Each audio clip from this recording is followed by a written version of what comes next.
আছে। হ্যাঁ, এই রোডে গ্যাস আছে, এই যে রোডটায় একটু সামনেই। তো আমি জায়গার মধ্যে চলে যাইতেছি। হ্যাঁ, এতটুকু আমি হাইটেই যাই, এতটুকু আমি হাইটে যাব।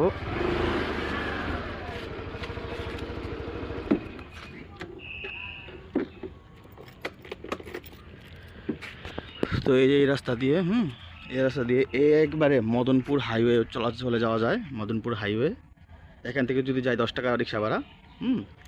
তো আর এই যে এই রোডেই সামনের জায়গাটা, তো আমি জায়গার মধ্যে চলে যেতেছি। এতটুকু আমি হাইটে যাব।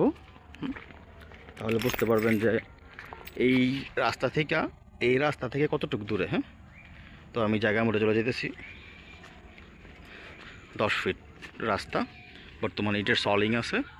তো এটা অতি শীঘ্রই আরসিসি ঢালাই রাস্তা হয়ে যাবে, ওই যে ওই রাস্তাটার মতো, পিছনের রাস্তাটার মতো। তো আমি জায়গার মধ্যে চলে যেতেছি।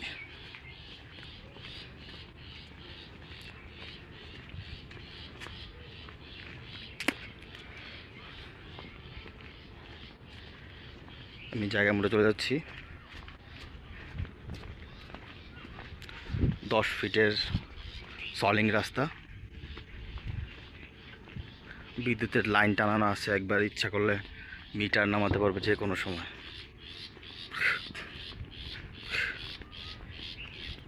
এই যে রাস্তা, এই যে আমার জায়গাটা, এই যে আমার জায়গাটা, এই জায়গাটা,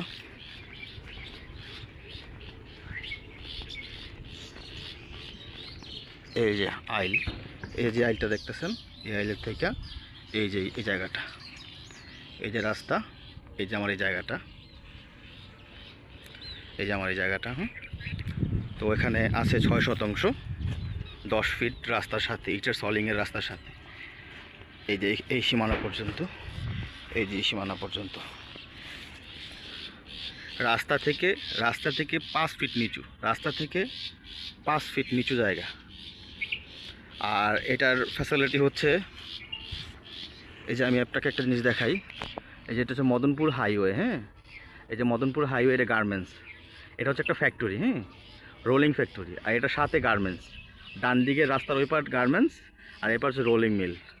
এখান থেকে সরাসরি দেখা যায়। এই যে, আর এই জায়গা থেকে যদি আমি ওই গার্মেন্টসে যেতে চাই, 10 মিনিটের ভাড়া, 10 টাকা ভাড়া গেলে, হাইটা ওটাতে গেলে যদি অটো দিয়ে যাই তাহলে 10 মিনিট লাগবে, 10 টাকা অটো ভাড়া এখান থেকে।